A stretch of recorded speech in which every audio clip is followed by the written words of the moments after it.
আসসালামু আলাইকুম। কেমন আছেন সবাই? আশা করি সবাই ভালো আছেন। আমিও ভালো আছি আলহামদুলিল্লাহ। তো এই পাকোড়াগুলা কিন্তু আমি মিষ্টি আলু দিয়ে তৈরি করেছি।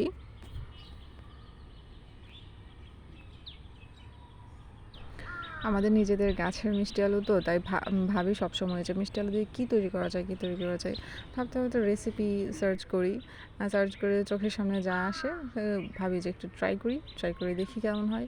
আর ট্রাই করার পর কিন্তু আসলেই খেতে অনেক মজা হয়। আর পাকোড়া ঝাল ঝাল করে বানালে এটা সবারই খুব পছন্দ হয়।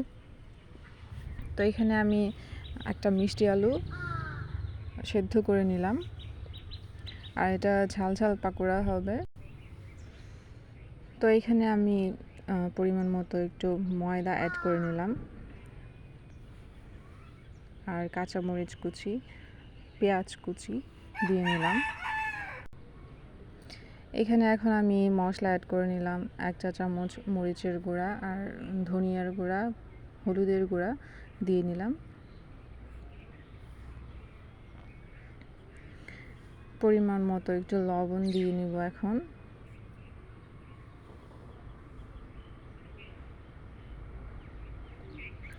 আর এখানে অল্প একটু বেকিং সোডা দিয়েছি যেন ফুলকো ফুলকো হয় পাকোড়াগুলা। আর এইখানে আমি একটা কাজ করেছি, এখানে রান্না করা একটু মূলার শাক ছিল। তো ভাবলাম এখানে আমি ধনিয়া পাতা পাচ্ছি না, ধনিয়া পাতা পাওয়া যায় না নাকি এখন, তাই ভাবলাম একটু কিছু সবুজ সবুজ একটু কালার আনতে, কিন্তু সবুজ সবুজ কীভাবে কালার আনবো, তাই শাক রান্না করা ছিল, শাকটা এখানে দিয়ে দিলাম। আর সবটাই তো ঝাল ঝাল হবে, যে কোনো কিছুই দেওয়া যায়। আমার মাথায় যে কত কিছু আসে, সামনে যা পাই তাই মনে হয় একটা রেসিপি তৈরি করে ফেলি।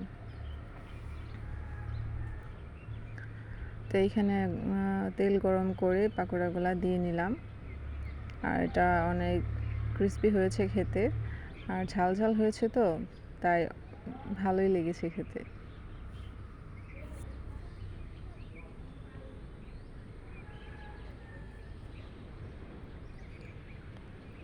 তো একে একে আমি সবগুলা দিয়ে এভাবে পাকোড়াগুলো তৈরি করে নিলাম।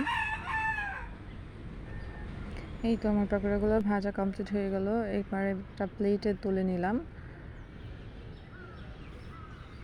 আর এইটা হচ্ছে সস দিয়ে খেতে অনেক অনেক বেশি মজা।